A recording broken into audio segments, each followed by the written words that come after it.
and Jill. Alright, so fly into the first one and to the second one, and Jill made a shortcut. Can you do it again, Mr. Romnek? Fly to the first one and to the second one, and made to the third one. So a round of applause to our playful Centennials name, Jack and Jill. Nice catch, Mr. Horn. So people chickens have a large and beautiful bill that looks heavy, but in reality, it is extremely light. It is because it is made up of protein and keratin, just like our hairs and nails. Alright, nice catch, Mr. Horn. So there are a total of 40 toucan species around the world, and one thing they have in common is their large and beautiful bill.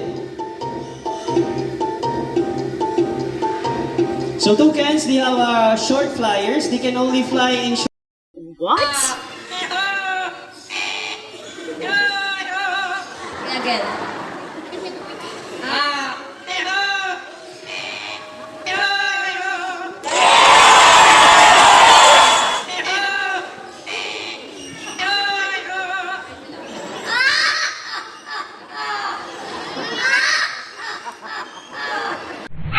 Hands together, they are snatching prey of flight, our Brahminicite named Glider.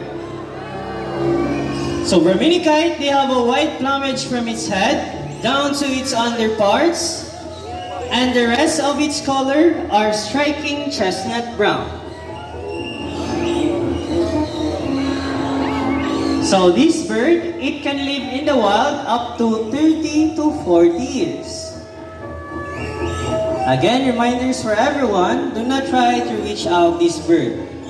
Thank you so much, Glider. But wait, there's more. Here comes the brother of Glider, Shadow. So formerly known as red-backed sea eagle in Australia, but locally known here in the Philippines as Banog in Bisaya and Lawi in Tagalog.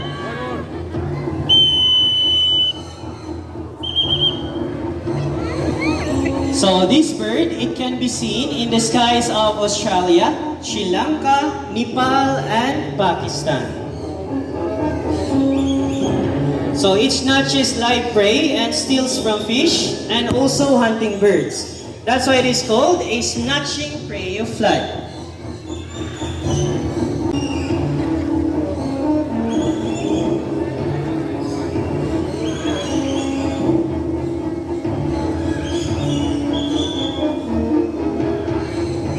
Alright, so round of applause to our snatching prey of flight, our Brahminicans named Shadow and Glider.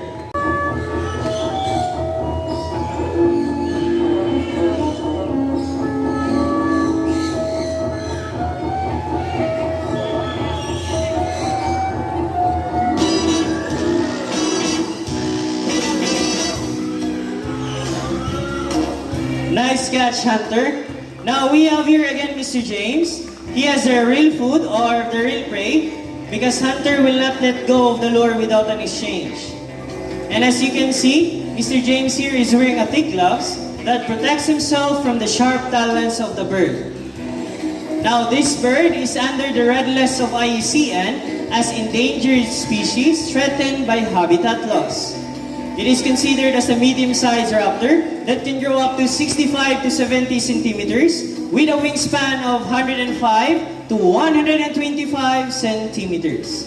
So a round of applause to our Philippine hawk eagle named Hunter.